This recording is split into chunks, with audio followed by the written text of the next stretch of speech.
Yo, what's going on, guys? Bill here, Classic Rock and Metal Review. Time for a fantastic 9-album vintage vinyl haul.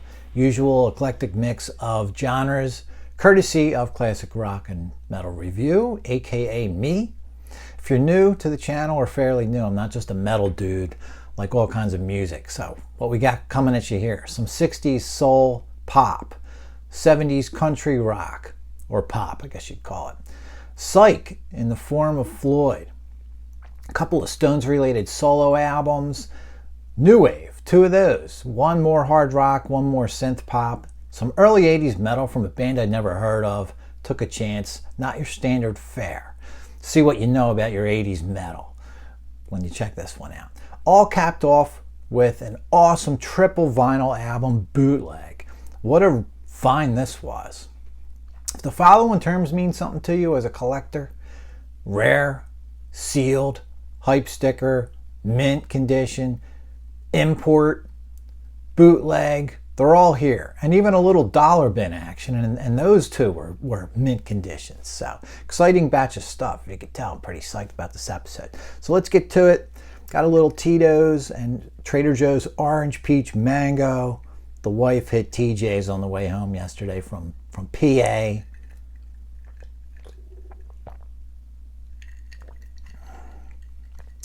It's about 7:30 in the morning, so that's breakfast.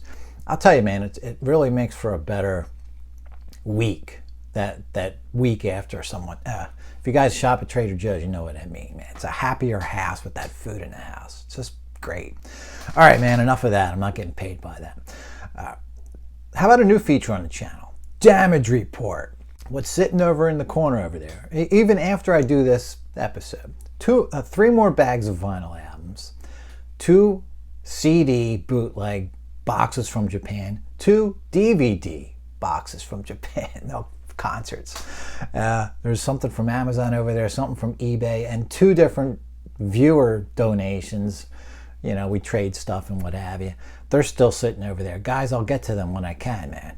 All right, so let's get to these 2 vinyl hauls combined. One's from May 19th. A lot of real goodies in there. That was a $70 5-album haul. And then this more recent one, July 22nd, just 4 albums. It only cost me $10, but some great stuff in there too. So, chronological order thing, 1967 to 1987, all this stuff here. So let's start out with The Fifth Dimension. Up, Up, and Away, their 1967 debut. And guys, when I do these shows, I look into these releases, the history of them, look for some little nuggets of, random facts and stuff. This is the debut that featured the title track as their biggest hit. But now I'm just a sucker for this melodic, catchy songs done with these great harmony vocals, 5-part harmonies in some cases here with these 5 members. This group delivers both of those, big time. Great vocals, great harmonies, great melodies with the songs. I started out with Greatest Hits on Earth back in probably like 87. 10 songs. Wow, this is awesome. I got for my birthday, I think, when I was 19 in 89, 26-song cassette anthology. Man, almost everything on here is great. So more recently, been trying to get into some CDs, and they're very elusive. They're mostly on Buddha Records, and a lot of them are out of print. But I was able to find, this was a couple years ago, the song everyone knows the most, Age of Aquarius, Let the Sun Shine In. That's the sort of, I guess you'd say, title track on this one. Amazon still had this guy for $15 or so. So I was able to get that one, and I already do have Up, Up, and Away. Some library version I found for 10 or $15, because otherwise all these CDs, and now even that Aquarius is out of print again, they're all $30 on up. It's an expensive catalog to try to find, so I haven't even thought about it in a couple years, to be honest with you. Enough of the comps, all right? I've had those 2 compilations forever. I have a more recent 2 CD compilation, and which I got to admit there's some filler material with a 2 CD compilation with 40 or 50 songs. But I still like them enough I want to get the catalog, all right? So this debut was sitting in the dollar bin, and look at the condition of this guy. Although it's, dollar bin. Man, how would you know? This album is almost 60 years old. It's crazy. I love these old 60s covers. Black and white always. And man, just look at the condition of this bad boy. It's fantastic. First Press, all right?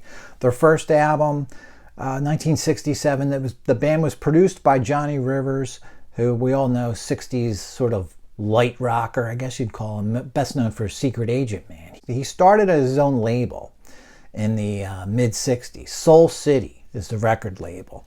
And he started in 66, and Fifth Dimension, one of the first bands signed to the label. And that's how you know this is a First Press. You got Soul City up there in the corner. So this is just amazing that something like this, to me, it ends up in a dollar bin, you know, like 60 years, almost 60 years later. I mean, even this inner sleeve is mint condition. What else do you want?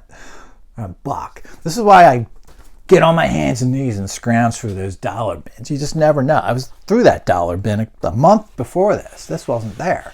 So you never know what's going to appear in these things. The album yielded 5 Grammy Awards between the band themselves and for the performance, and songwriter Jimmy Webb had really kind of put him on the map. Now they released 2 singles, which didn't do anything, and then they released Up, Up and Away as a single, and that took off. So it's funny how that happens sometimes. Very nice find. I would say Another Day, Another Heartache is awesome on here. Go Where You Want to Go is fantastic. That was a Mamas and Papas song they covered. Learn How to Fly is great also. I'm not really that into the title track, honestly. The song that's kind of got this band launched, I guess you'd say. No pun intended. Very nice find there. A mint dollar album. I know a lot of you guys are like, what's this dude talking about? This guy with the Sabbath updates is into this shit? Yes, I am, actually. And you know what? People used to like think, because me and my cousin are kind of on the same wavelength when it comes to music. They're just doing it for attention, someone said. Really? I'm still doing it for attention. I'm spending 15, 20 hours on a library CD because I want attention when I'm 50-something? I don't think so. All right, on to another mint album. This one, I think I paid $4. It was in a bargain bin. Not the dollar bin, but bargain bin.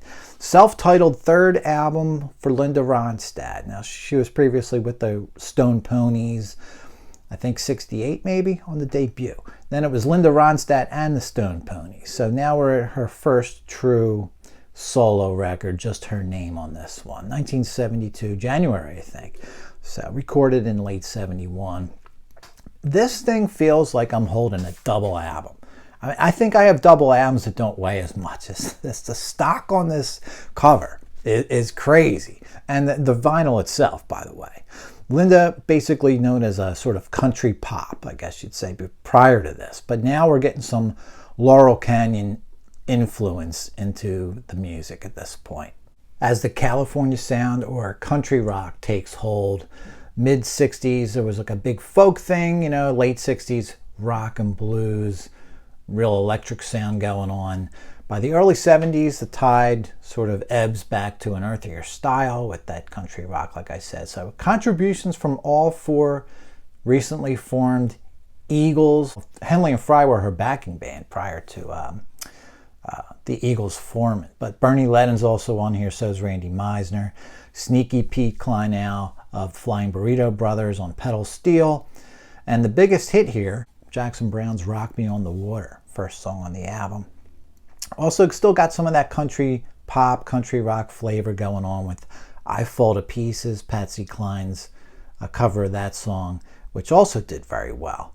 So I nabbed the CD, you know, about a year ago, which I still haven't listened to. All right, but not passing up this mint album. This one, like I said, I think $4. I mean, it just doesn't get any better looking than this. So even if you have the CD, how do you not, you know, go out for this thing? And another one of these classic labels. I thought she was a Geffen Records. Is she Geffen? I don't know. I thought that's what she was, but it looks like she was on Capitol still at this point. But I just love, look at that orange, man. That's just great. It just looks so old. I love it, man. Love my nostalgia. Vintage whatever. Vintage anything. 70s were just better. That's all I got to say. All right, yeah, the early 80s too. But there you go. All right, what's next? Taglines for the next title. Import, maybe somewhat rare, but maybe not super rare, but not something you're going to come across every day for sure. And it's the debut solo album on Warner. 1974, I've got my own album to do. It's called By Ronnie Wood. So if you're wondering what the hell I'm holding, it's the same damn thing. It's what makes this version, I think, pretty cool. 1985 UK repress by Thunderbolt Records out of Sussex, England. All right, but it is the same album. I've got my own album to do from 1974, Ronnie Wood. What a cool label on this one. All right, look at this label on Thunderbolt. It's up in the corner of that, but it's easier to see if I just show you the vinyl. I mean, this looks like something from the 50s. You know, that's awesome, man. That is just killer. Different cover art, of course. All right, here's the original. Got my own album to do, 74 version. So, not sure what happened. Some kind of licensing or distribution variation or change of hands, all right? But same content, 11 songs. All of Ronnie's friends are coming over tonight, basically. Best way to sum it up. Along for the ride here. Got Mick on lead vocals on track 1. I Can Feel the Fire. Good song. Got like that Jamaican vibe going on with it. Like that song a lot. I just heard this for the first time last night. Damn, it's good. As I was told it was. All right. Let's see. Track 2. Co-written with George Harrison. What is that song? Far East Man. Track 11. Written by bassist Willie Weeks, who also plays on here. That would be Crotch Music. And that's a damn good one. Is that the one there's something on here that, it must be that one, Crotch Music. It's like a total fusion jazz rock song. I mean, I've never heard Ronnie on anything like this tune. It's fantastic. Contributions with Keith, Mick Taylor, Rod Stewart, Ian McLagan, drummer Andy Newmark, who I knew more from playing on Final Cut by Pink Floyd, but I know he's a great session drummer. Real nice $6 find on this one. Cherry on top for me, the classic listening booth price code right on there, and an import labeled K. I remember Listening Booth was the best record store around when I was growing up. They just had the biggest catalog, and I just remember those price codes were by letters, and there was a sign up on the wall, you know, every so often telling you what the letters stood for, what price they equaled. And I don't remember that much, all right? But even the mall itself right now is gone. Besides Listening Booth being gone, the Chamonix Mall, near where I grew up, in Northeast Philly, actually Bensalem, PA, is now being converted into something else. But you know how that goes. All the malls are just disappearing. But anyway, countless great musical memories in that mall. I remember hitting up Sears, one of the anchor stores, every day after Christmas for that whole week after. Buy 2 cassettes, get 1 free. Any of you remember that? I don't know if it was the same everywhere. I'm sure it was. Every Sears anyway. There was a Sam Goody in that mall, and also a Listening Booth, and I'm pretty sure this import K sticker comes from Listening Booth. Ronnie Wood's 1974 debut solo album, still in the shrink wrap, as you can see. Kind of cool. Thunderbolt Records. What a cool little pickup there. Oh, I didn't even notice there's like a silhouette of Ronnie in the back there. I'm just picking it up on the screen here on the phone. So, man, if you think that shit's cool, it just gets better. This episode's freaking awesome, man. All right. I don't know if I'd go mint with this one, but I'd say very good. It's definitely rare and collectible. All right. It's Pink Floyd's Masters of Rock. We've seen these foreign comps go from being unnecessary, ridiculous, repetitive albums to highly collectible, and it's usually because of these often flashy covers. In the past, not a thing I'd go out of my way to get. However, I randomly ran across one. This was $12. I just can't resist. I mean, because this thing's just going to go right up on the damn wall in a frame at some point. You know, along with 100 other things I say that about. But, you know, look at this back cover, great condition. Let's talk a little about the content first. You know, first of all, the Masters of Rock, a greatest hits compilation series released for several other bands in and around the time, early 70s. And this one, 1974, to capitalize on the success of Dark Side, of course. But content-wise, it's pretty much a reissue of what was formerly known as the Best of Pink Floyd, which covered just 67 to 68, which was a collection of non-LP singles and some album cuts from the first 2 albums. A very cool collection at the time. You can basically consider it a Relics before Relics was released. In fact, Relics would be released 6 months later after that initial The Best of Pink Floyd. 1970 on that one. Relics was 71. You had some nuggets in there, though. The first stereo version of Apples and Oranges and Paintbox. French version had a stereo version of Julia Dream. It was the only album source of It Would Be So Nice at the time as well. Of course, with the early years releases, everything's sort of out there now. So the thing is, I don't have Relics. I've been meaning to get Relics back. I had the cassette back in the day, but I've never gotten it back on CD. There's a couple different versions out there. So I might actually find myself playing this a little bit before I actually get around to framing it and stuff. But let's get to the coolest part of this thing, the cover. It's why you buy it. It's why when you spot this for $12, you don't even think twice. You just snap it the hell up. Those colors, right? I mean, just look at that bright ass pastels, I guess they are. Sid's face is actually, if you look close, since it is Sid material, it's kind of good. At least they didn't do something stupid like leave Gilmour's face in there. All right, that's Sid's face transposed over David Gilmour's body. This shot being from the Metal album, inner fold out, I guess you'd say. So here is the inner Metal.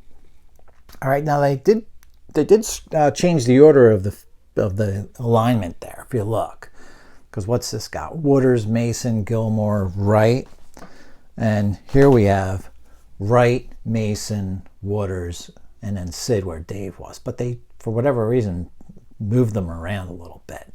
But still really cool, man. Fantastic, bright pastels, like I said. EMI Holland is the version of this. This came out in multiple different countries. All right, and like I said, very cool back cover. Also, absolutely heading for the wall. Hell yeah. 1974 on that release. Pink Floyd, Masters of Rock. All right, now we're going to scoot ahead to the 80s, onto some new wave, and this would be the hard rock variety.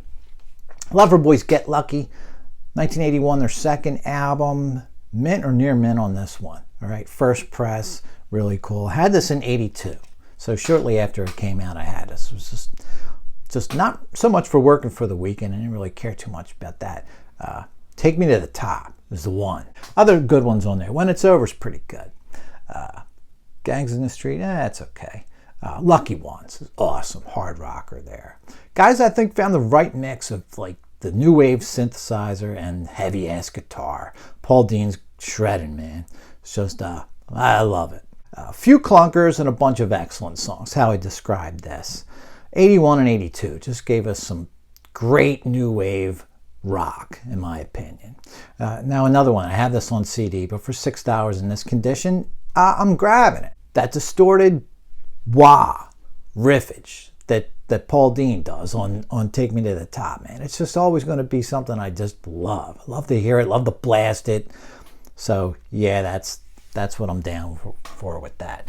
All right, how about some off the beaten path early 80s metal? File this one under mint, rare, and also dollar bin. Believe it or not. How something like this ends up in a little shop at a seaside resort town is beyond me, but who knows the journey of these things. And it's also a promo copy, which does have a corner cut. Other than that though, man, for $1, I never even heard of these guys when I saw this in the dollar bin. I'm taking a shot. It's Dutch metal band Bodine, if I'm pronouncing it right. Their third and final album, 3 times running. Bought this out of sheer curiosity, but it's very good melodic metal, great production. As I said, they're from the Netherlands, but the vocals are all in English, if you're wondering. First impressions of their sound, I hear Canadian witch killer in there. Also, a lot of new wave British heavy metal style, some Saxon. The overall sound of the instruments and stuff, guitars and all, I would say reminds me of like Screaming for Vengeance Priest. Some songs sound like Diano Maiden. You guys familiar with Tokyo Blade? that genre of stuff. TNT, it's melodic, it's rock, and it's heavy. You know, there's no rock here. It's metal all the way. But overall, I'm liking what I'm hearing. There's some great songs on here for sure. The first one, Shout, and the second one, Battlefield, are really good. And then I think Black Star Rise, and I think it's really good. That's the one that sounds like early Maiden. And there's another song on side 2, it might be Rampage, that sounds like Diano Maiden also. Now, believe it or not, there's only 8 songs, but there's 2 instrumentals. The last song on each side are instrumentals, and they're, Below the Belt, 6.5 minutes on that one. I think we end with another instrumental, Free Kick. I've heard this 2 or 3 times, so I'm trying to remember without writing anything down about what I heard. But it's some good stuff. The singer's a little mouthy or wordy, I guess you'd say. Less would be more when it comes to the singing at some point in this album. You just feel like he's singing just to sing, and maybe some more hooks and music would be better than singing all the time. But overall, I'm still pretty impressed, and I'm looking for their stuff on CDs, and man, that's tough to find. They had an anthology out there, it's even harder to find, where you get everything and some bonuses. But anyway, 3 times running from 1983. The band formed in 78. They ceased to exist by 84, just due to a lack of larger success. And there was never been a reunion at any point or anything. All right, so just a band that's now on my radar. They're good enough to at least look more into for sure. All right, some more new wave. I really liked Berlin's 1982, decidedly new wave synth punk, I'd call it. Pleasure Victim album. And it's punky as much as it is poppy. That's what makes it kind of cool. It's some quirky stuff. Nothing like it in my collection, really. So an occasional change of pace is why I like Pleasure Victim by Berlin. So I came across this follow-up, 1984's Love Life. Now I only know one song on it, No More Words, all right, which was a big pop hit, very less new wave and just very poppy. And my impression of this album in 84, that they were selling out their new wave roots or their punkier roots. So I actually went on my phone in the store and read some reviews, and basically a bunch of people were calling it their best album, and including those who really liked Pleasure Victim. So that kind of gave me some reassurance that it wasn't just people that were more into pop. So I'm like, for $4, why the hell not? We form these opinions based on certain things. You know, for me, it's like, well, the cover's more commercial. That single, No More Words, is more commercial. So in 84, I just assumed that they had completely went safe and sold out, which I guess was a kind of an unfair judgment without hearing it, right? So here we are, 40 years later, I'll give it a chance. Maybe another one would be Sabbath's 7 Star. I think that album's really good. I totally ignored it at the time. You get those impressions based off a cover and whatever. So anyway, I listened to this last night. What a really good album. It really is exactly what those reviews were saying. I guess whatever they might have lost a little bit of an edge, as far as a punky style and a quirky style, they've gained in being better songwriters and maybe producers and such, arrangers, I guess. So it's just a really good album. And the funny thing is that single, No More Words, is the 3rd song on side 2. The 7 songs prior to that song are really, really good. I really liked it, and I only heard them for the first time last night. So I'm going to be going back to this soon. I'm glad I picked it up. Now, I would say No More Words is the worst song on here. You know, so it's kind of funny. It's probably their most successful song. I think it's the worst song I've ever heard between the 2 albums of theirs. And the one right after, For All Tomorrow's Lies, I don't know. It was either that or the one after that, Fall, didn't work for me too much either. But one of those songs is decent. So we got about 8 good songs, or really good songs, out of a 10-song album. Yeah, Love Life from Berlin, 1984. For $4, I took a chance, and I dig it. One more Stones-related album, solo-wise. It's sealed and it's mint. Why the hell not? 1987, Mick's Primitive Cool. Larry, I can hear you from here, and you're probably still sleeping. No, I'm not a big fan of Mick's solo stuff at all, in general. I think it's just boring. It's trying to be poppy. I would say 93's Wandering Spirit. That's a pretty good album. I do like that one. But the other ones, and I've heard them a bunch of times. My ex loved them. Loved the Stones and liked Mick's solo stuff, but I never liked it at all. But it's just hard to pass up a sealed 1987 album. It's Mick Jagger's Primitive Cool. The shop owner even put a little blurb on there. Sealed, first pressing. Get rid of that. I'm going to probably just put this in the sealed collection. I have about 15 or 20 things there. That's that. All right. But it is kind of cool. You still have the hype on there, you know. Another almost 40-year-old thing. Let's Work. I watched that video just to hear the song, so I watched the video on YouTube. It's a horrible song. Horrible song and video. I think my ex was into that whole, like, you know, she was really into Live Aid, so she was really into the whole kill poverty part of the lyrics there and all. But, you know, anyway, it's just kind of cool. I mean, what are you going to do? You know, if you walk away, someone's buying it 10 minutes later. One of those things. This was in the bargain bin. And it does have a little tear up in the corner of the shrink. But otherwise, it looks great. So that's kind of the end of that. So there, guys, those 8 titles were $40. Final title alone, another $40. Rare, mint, bootleg, triple album. There's your keywords for that one. Now, Black Sabbath's my favorite band, have been for probably 20 years, and they were initially back in the 80s and such. But for a long time, my favorite band was Pink Floyd. They're still my second favorite band. What we have here, it's not actually Pink Floyd.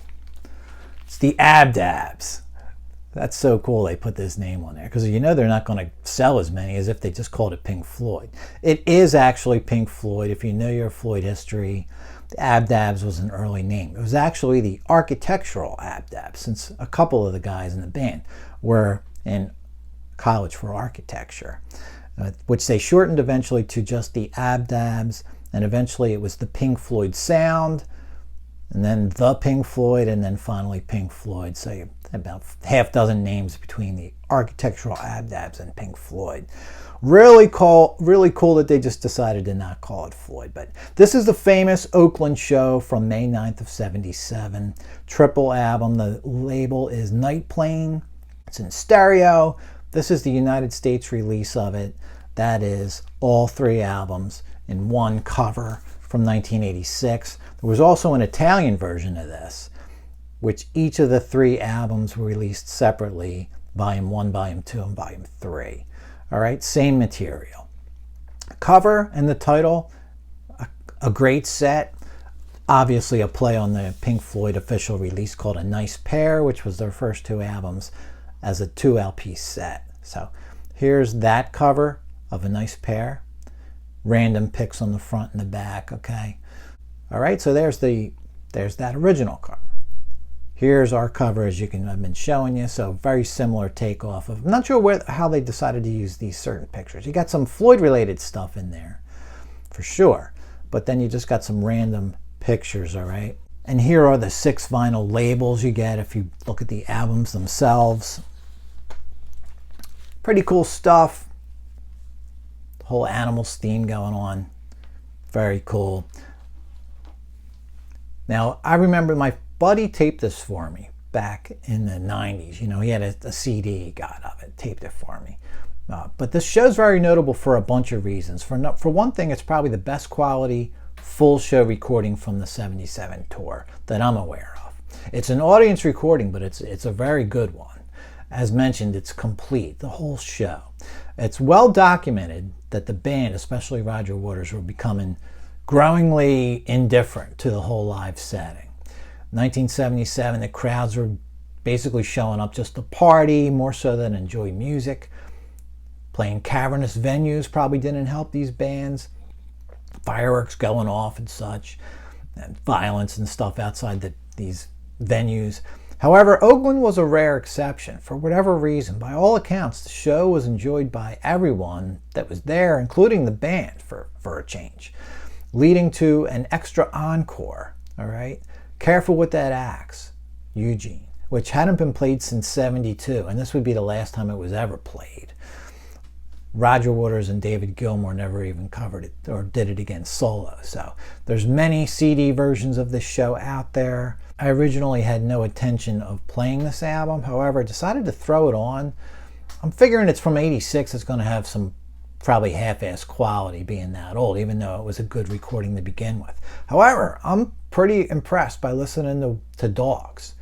It's very, very good sounding. This vinyl sounds really good. So even in a Coliseum, the Oakland Coliseum, very, very good sound on this thing. One major drawback as a listen, common for some vinyl boots, especially these jam bands with long songs, the set list is shuffled all around to accommodate the limitations of the vinyl album. So it's nowhere near the song order for that tour or that show, which was the entire Animals album, followed by the entire Wish You Were Here album, and a couple of encores, Money and Us and Them. And as mentioned, on this date only, as far as I know, careful with that Axe Eugene, not here on this vinyl at all. Every other song is on here, you know, albeit scrambled up order. Let's face it, you don't buy this to play it, you know, so much as you buy it because it's a collector's item that is really a true relic, you know, a mint 1986 vinyl album. Hell yeah, I couldn't believe I came across this in that little shop, you know. And lots of cool Floyd pictures on the inside of this thing. I used to have a bootleg album from New York that had this cover right here. What was that called? Caught in the Crossfire. I sold that. I should have never did that. But there you go, man. That's really kind of some cool stuff there. Hell yeah. Discogs last sold a copy of this back in 2017 for $95. And there's actually a copy on my bootleg site I use from Japan. And they're the cheapest one I've found. That's why I've been using them exclusively the last like 9 or 10 months. And even they're asking $135 for this. So $40, you just can't walk by stuff like this. Like you find a way to, you find the money if you have to. Now I just need to find the actual show again, because now that my interest is piqued with this, and I really want to hear it in the normal full running order, of course. So that tape I had's long gone. The Abdab's a great set. The coup de grace of this 9 album haul, a sweet haul. Combined 2 different shopping trips. Came home with all this stuff. 9 items of great stuff. Guys, if you can throw a like or comment up there, I'd appreciate it. Trying to get back to basics. This algorithm bullshit. All right, guys, that's going to do it for now. Hope you enjoyed the little run through 2 little hauls combined into one show. Go home, pour yourself some OJ, watch some Day of the Dead. That's what my plans are. I hope you're having a good summer, man. The weather's been nice the last month. It's been awesome. It's been a whiskey sour kind of summer, but changing it up for breakfast here. Catch you guys later. Next up, I think, is going to be a Dio review, followed by a Def Leppard review. Both bootlegs, of course. Catch us.